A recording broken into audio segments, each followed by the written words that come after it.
Isang mapagpalang araw sa bawat sa inyo, mga mag-aaral mula sa ikapitong baitang.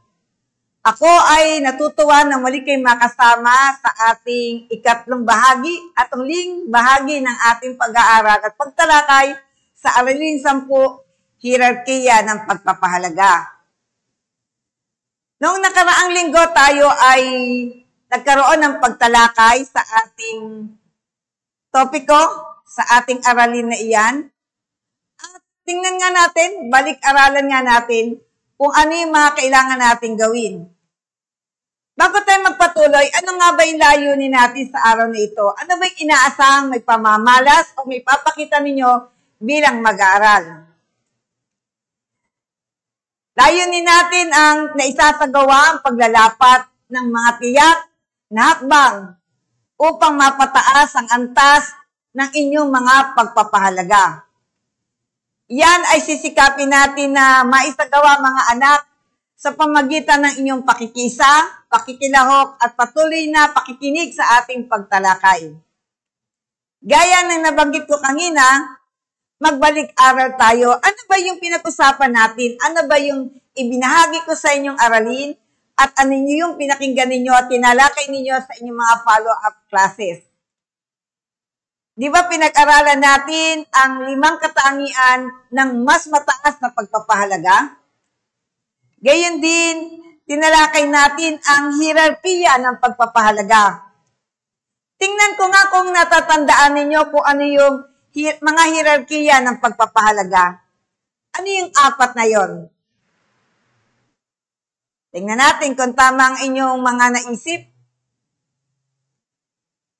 Pandamdam na pagpapahalaga? Ano pa? Pambuhay na pagpapahalaga. Ang 3, espiritual na pagpapahalaga. At ang 4, banal na pagpapahalaga. Mga anak, yung 4 na yan ay ating tinalakay at nawa ay inyong tandaan upang sa ating mga buhay, sa inyong mga buhay, makita ninyo nasa ang antas na kayo ng inyong mga pinapahalagahan o mga pagpapahalagang taglay ninyo. Ngayong araw na ito, meron tayong 2 gawain. Ang una nating gawain ay ang pakikinig ng isang pabula o fable. Yung pabula ay isang kwento na ang pangunahing mga tauhan ay ang mga hayop. Sila yung karakter doon sa story. Kaya sa araw nito, samahan nyo ako, makinig kayo sa isang kwento tungkol sa isang pabula na may pamagat na ang langgam at ang tipaklong. Marahil sa inyo marami nang nakapakinig niyan o alam na ang kwentong iyan.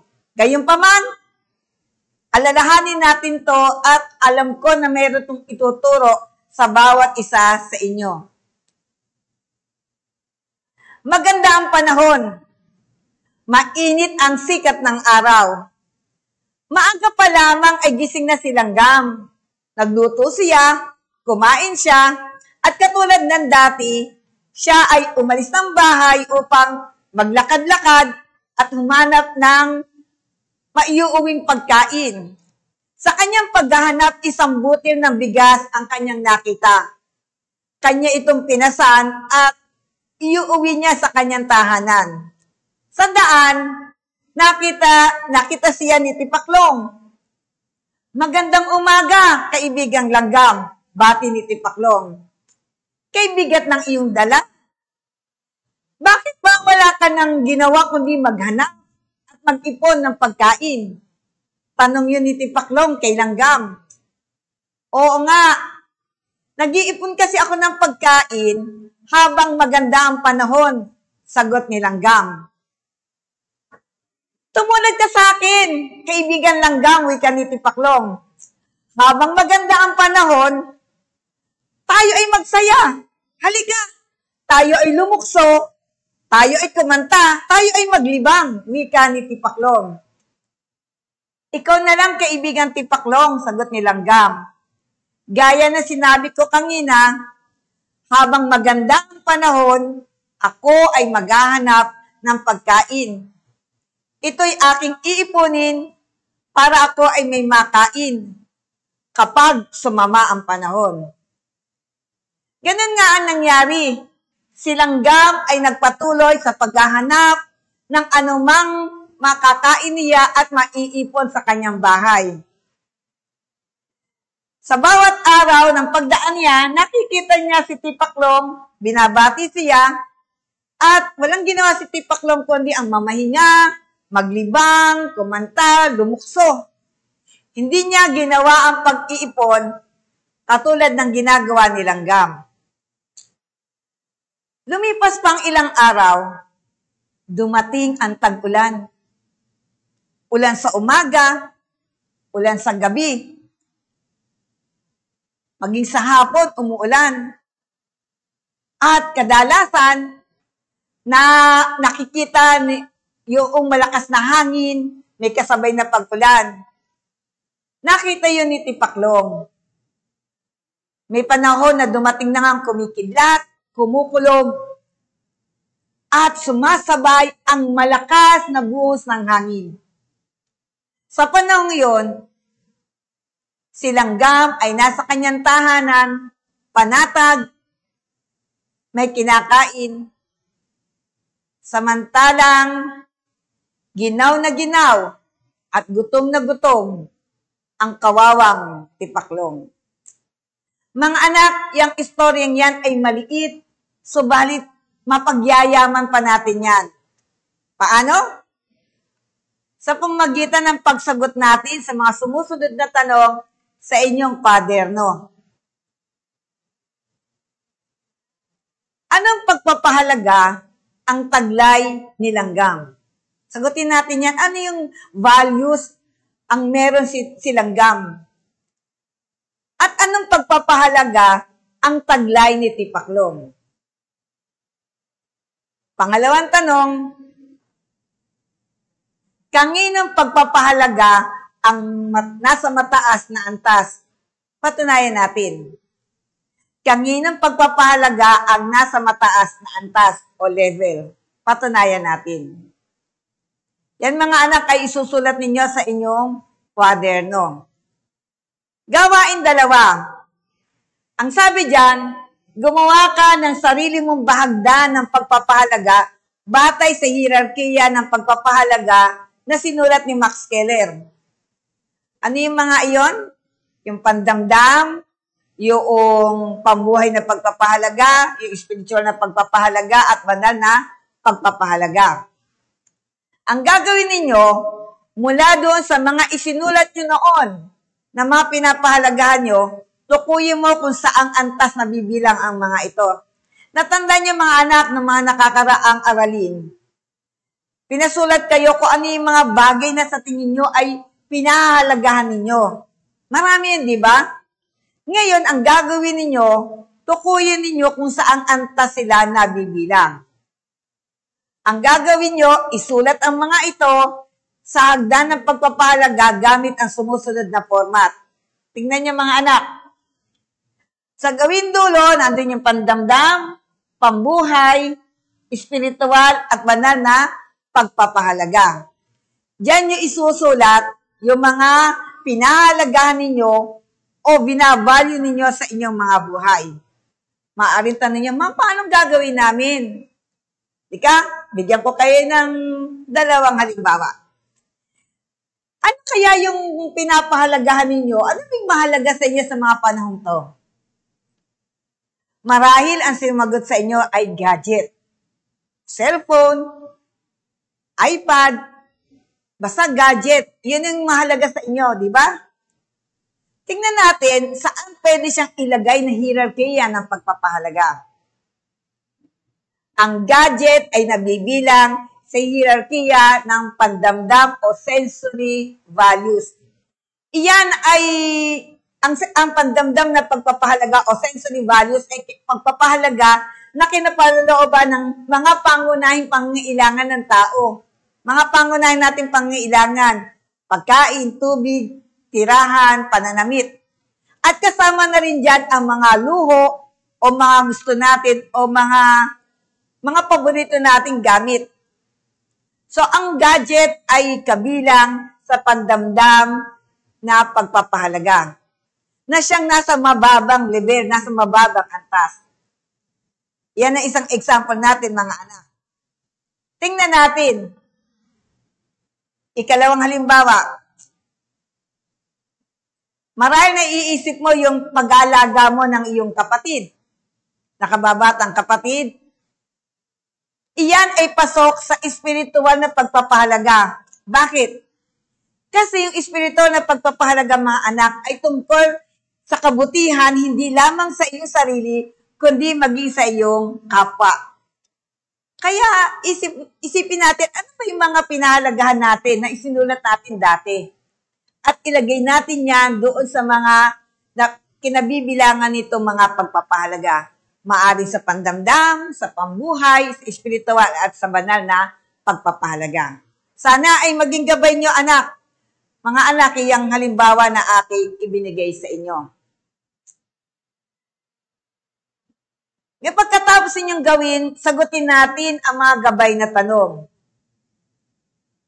Aling antas sa iyong hagdan ng pagpapahalaga ang marami kang natukoy o naisulat? Alin doon sa apat na yon ang marami kang nailista? At alin doon ang kakaunti ang iyong naisulat? Pangalawang tanong, ano ang sinasabi nito tungkol sa iyong pagpapahalaga? Ano ang binabanggit nito? Mababa ba yung pagpapahalagang ginagawa mo o nasa mataas na antas ng pagpapahalaga? Ano sinasabi nito tungkol sa iyong mga values? Sa pagpapatuloy, mga anak, at dito ako magtatapos, tayahin nga natin ang mga kaalaman na inyong nakuha sa ating aralin. Gaya ng nakasulat sa panuto, piliin natin ang letra ng pinakaangkop na sagot at isulat ito sa inyong sagutang papel o sa inyong notebook na rin. Una, si Renato ay hindi nakapagtapos ng pag-aaral dahil sa maagang pag-aasawa. Dahil sa ganitong kalagayan, labis ang suporta na kanyang tinatanggap mula sa kanyang mga magulang na naninirahan sa ibang bansa. Dahil dito, naniniwala siya na hindi na niya kailangan magtrabaho. Wala siyang ginagawa kundi ang lumabas, kasama ang kanyang mga kaibigan, uminom at magsugal. Nasa anong antas ng pagpapahalaga ni Renato? Nasa anong antas ang pagpapahalaga ni Renato? A, pambuhay na pagpapahalaga. B, pandamdam na pagpapahalaga. C, espiritual na pagpapahalaga. D, banal na pagpapahalaga. Sige nga, si Renato daw hindi siya nakapagtapos ng pag-aaral. Sinusuportahan siya ng magulang niya. Kaya umiinom na lang siya, nagsusugal. Anong antas ngayon yung kanyang pagpapahalaga na taglay sa buhay niya? Kung ang sagot ninyo ay B, pandamdam na halaga, tama kayo. Ano yun? Luho yun. Gusto lang niya yun. Rangya lang yun. Pandamdam na pagpapahalaga. Ikalawang numero. Sa kabila ng tagumpay na tinatamasa ni Henry, pinili niyang ilaan ang kanyang panahon para sa pagtulong sa mga batang lansangan. Sa kabila ng tagumpay na tinatamasa ni Henry, pinili niyang ilaan ang kanyang panahon para sa pagtulong sa mga batang lansangan. Ipinagkatiwala niya ang kanyang negosyo sa mga taong kanyang pinagkakatiwalaan at ibinabahagi niya ang kanyang yaman sa mga batang kanyang tinutulungan. Nakahanda siyang laging tumugon sa kagustuhan ng Diyos na maglingkod sa kapwa na walang hinihintay na anumang kapalit. Nakuha niyo yung istorya din sa number 2, yung senaryo. Nasa anong antas ang pagpapahalaga ni Henry? A, pambuhay na pagpapahalaga. B, pandamdam na pagpapahalaga. C, espiritual na pagpapahalaga. O D, banal na pagpapahalaga.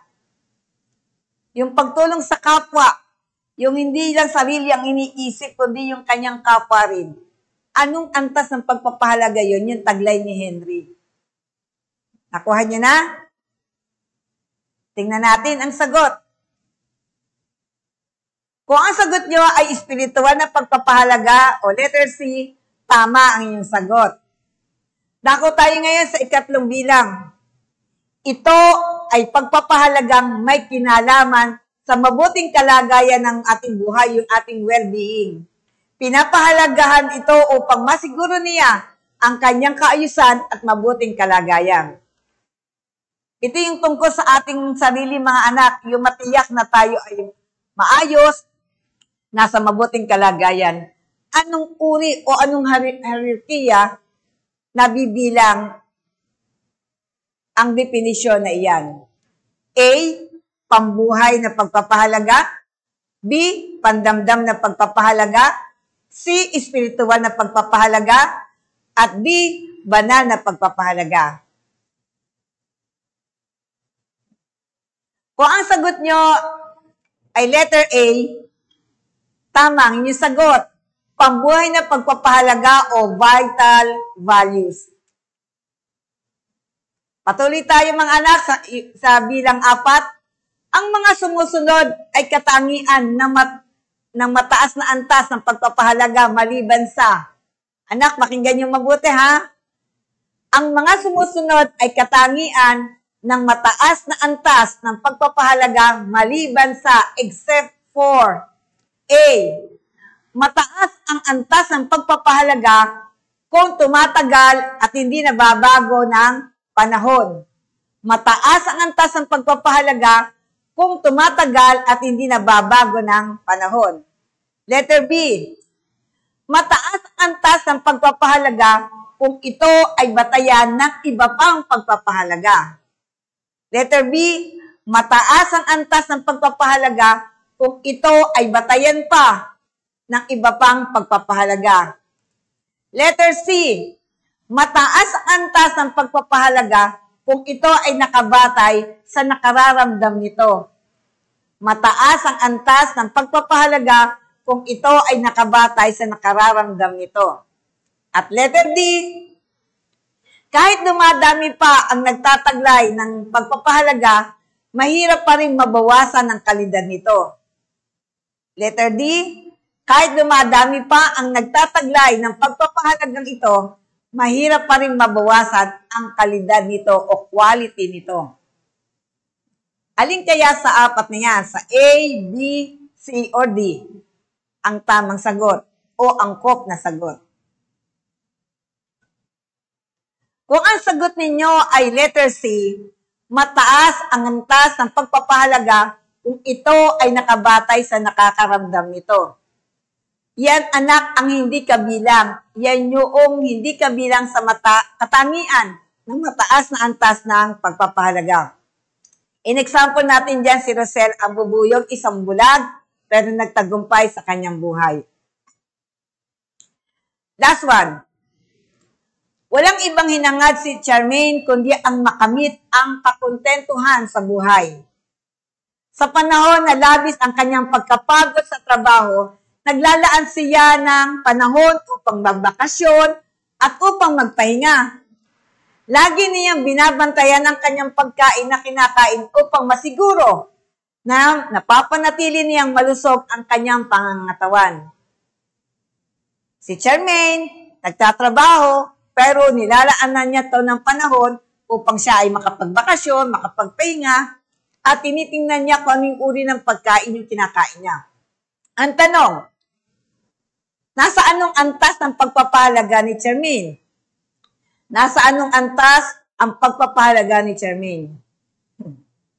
A. Pambuhay na pagpapahalaga, pandamdam na pagpapahalaga, espiritual na pagpapahalaga, o letter D, banal na pagpapahalaga. Sipin nga natin mga anak at isulat ninyo ang inyong sagot. Kung ang sagot ninyo ay pambuhay na pagpapahalaga, meron kayong score. Tama ang inyong sagot. Ang pagtanaw sa ating mga sarili, ang pag-iingat at paglalagay sa ating mga sarili sa mabuting kalagayan ay kapahayagan ng pambuhay na pagpapahalaga. Mga anak, marami kayong natutunan na tungkol sa mga pagpapahalaga, sa values, sa virtues. Ang kailangan lamang natin mga anak ay ang pagsasagawa ng mga mabubuting mga pagpapahalaga. Ang sabi nga nung nakaraan nating lesson, ang lagi nating paggawa ng mabuti ay nakapagpapataas ng ating pagkatao. Marami naman tayong matutunang mga values, marami man tayong marinig na ituturo sa atin ng ating mga magulang, ng ating mga guro, na mga nakatatanda sa atin na iba't ibang mga pagpapahalaga. Kung ito ay hindi natin isinasagawa sa ating mga buhay, wala din itong magagawa sa ating mga sarili. Ngunit, kung ang bawat pagpapahalaga at bawat values na ating napapakinggan ay sinisikap natin na maisapamuhay, unang-una kayong mabibiyayaan ng pagiging mabuting individual. Maaaring ang mga tao sa paligid ay gumagawa na hindi tama. Subalit, kailangan ninyong manindigan mga anak, kailangan nyong tumayo, kailangan nyong gawin ang sa tingin nyo ay tama dahil iyon ang makabubuo at makapagtatayo sa inyo ng pagiging isang mabuting tao. Muli, maraming salamat sa inyo, grade 7.